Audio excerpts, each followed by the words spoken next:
ओम शांति।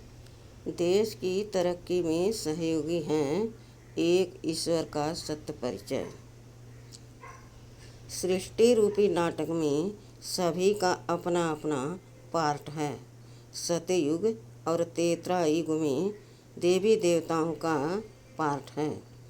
द्वापर युग में धर्म स्थापकों, ऋषि मुनियों, सन्यासियों, राजाओं और भक्तों का पार्ट है। फिर कलयुग में आइए तो राजनेताओं और अभिनेताओं आदि का पार्ट चलता है।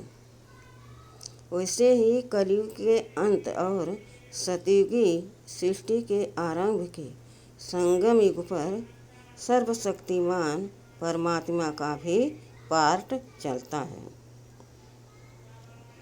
वर्तमान समय गुप्त युग संगम युग ही चल रहा है और परमात्मा पिता का पार्ट भी चल रहा है। जितने दिमाग उतने विचार। सभी देहधारियों के पार्ट को जानना, समझना और अनुमान लगाना आसान है, लेकिन स्थूल नेत्रों से न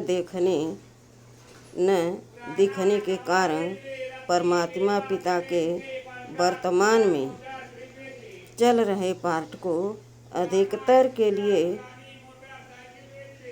समझना मुश्किल तो क्या असंभव ही है, क्योंकि परमात्मा पिता स्वयं का परिचय जब तक खुद आकर नहीं देते हैं तब तक जितने दिमाग उतने विचार या अपनी अपनी डफली अपना अपना राग की तर्ज पर सूत उलझता ही गया है।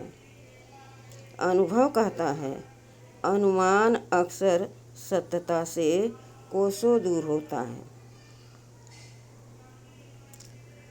अलग अलग पदों के अधिकार और जिम्मेवारियां। मनुष्य कहते हैं, हम तो श्री राम श्री कृष्ण को मानते हैं। कोई कहते, हम तो साईं बाबा को मानते हैं। ऐसे ही कोई पीर पैगंबर, कोई बुद्ध, महावीर अथवा क्राइस्ट आदि को ही मानकर संतुष्ट हो लेते हैं कि हम भगवान के बारे में सब कुछ जानते हैं। लेकिन जिस प्रकार किसी नगर में नगर पालिका के पार्षद भी होते हैं तो विधायक और सांसद भी होते हैं। यदि पार्षद ही सारे काम कर ले तो विधायक की क्या ज़रूरत। यदि विधायक सब कुछ कर ले तो सांसद क्या करेगा। यदि सांसद सब कुछ कर लेगा तो मंत्रियों की क्या आवश्यकता है। यदि मंत्री को सब अधिकार दे दिए जाएं तो मुख्यमंत्री की क्या ज़रूरत। फिर मुख्यमंत्री ही सब कुछ कर ले तो प्रधानमंत्री के पद की गरिमा क्या होगी। और आगे आइए, प्रधानमंत्री को ही सारे अधिकार होते तो राष्ट्रपति का पद नहीं रहता। सर्वोच्च है राष्ट्रपति का पद। राष्ट्रपति है देश का सर्वोच्च नागरिक। तो जाहिर है एक दो के ऊपर पद है। सबके अपने अपने अधिकार और जिम्मेवारियां हैं। घर के पिछवाड़े की सर्विस लाइन की सफाई नगर पार्षद करवा सकता है, लेकिन पार्षद के हस्ताक्षर से कोई सरकारी नौकरी का आदेश नहीं बन सकता। जबकि राष्ट्रपति के आदेश पर किसी अपराधी की फांसी की सज़ा भी माफ़ हो सकती है। तो पद के अनुसार अधिकारों में फर्क हुआ ना। भगवान से ऊपर कोई नहीं, वह हुआ सर्वोच्च। ऐसे ही विचार कीजिए, यदि एक कथावाचक ही अपने प्रवचन से सब कुछ करवा दे तो साधु संत क्या करेंगे? अगर साधु संत ही सारी मनोकामनाएं पूरी कर देंगे तो धर्म स्थापक आकर क्या करेंगे? फिर धर्म स्थापक ही सब कुछ कर दें, तब सोचिए देवी देवताओं का इतना गायन क्यों है? और यदि देवी देवताएं ही सभी प्राप्तियां करा देते तो भगवान का क्या महत्व रह जाएगा? बस अब भगवान से ऊपर कोई नहीं, वह हुआ सर्वोच्च।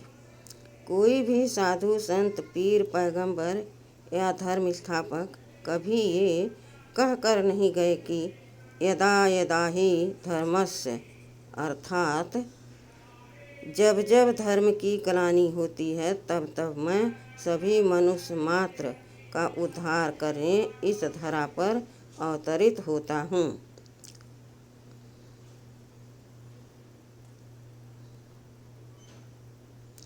इस कथन के लिए भगवान का ही गायन है।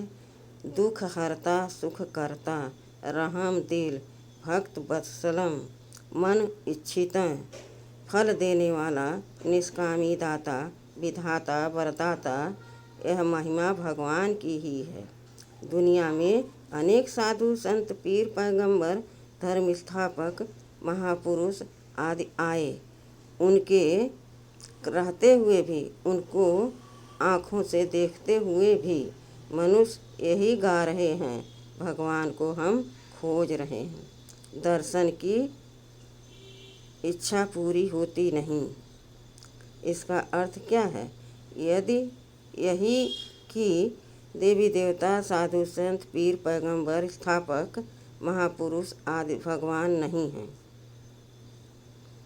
भगवान तो एक है, सर्वोच्च है, सबका है, सर्वशक्तिवान है।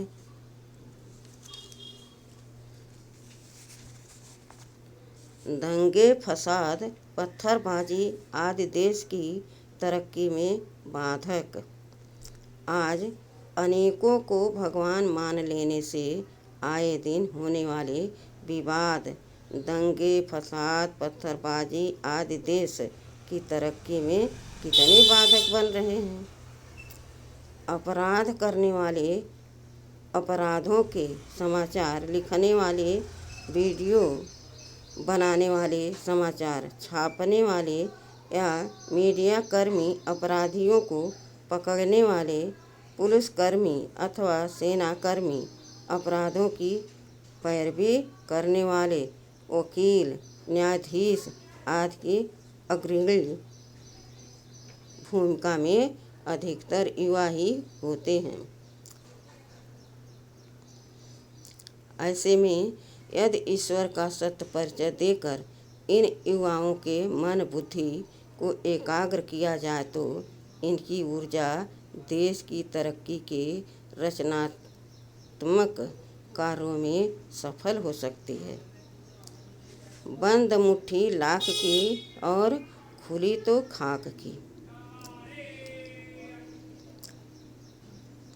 समय तो अपने अनुसार भी सभी राजों से पर्दा हटाने वाला ही है, लेकिन उस समय मनुष्य आत्मा अलौकिक सुख और खुशी की अनमोल प्राप्तियां नहीं कर पाएगी।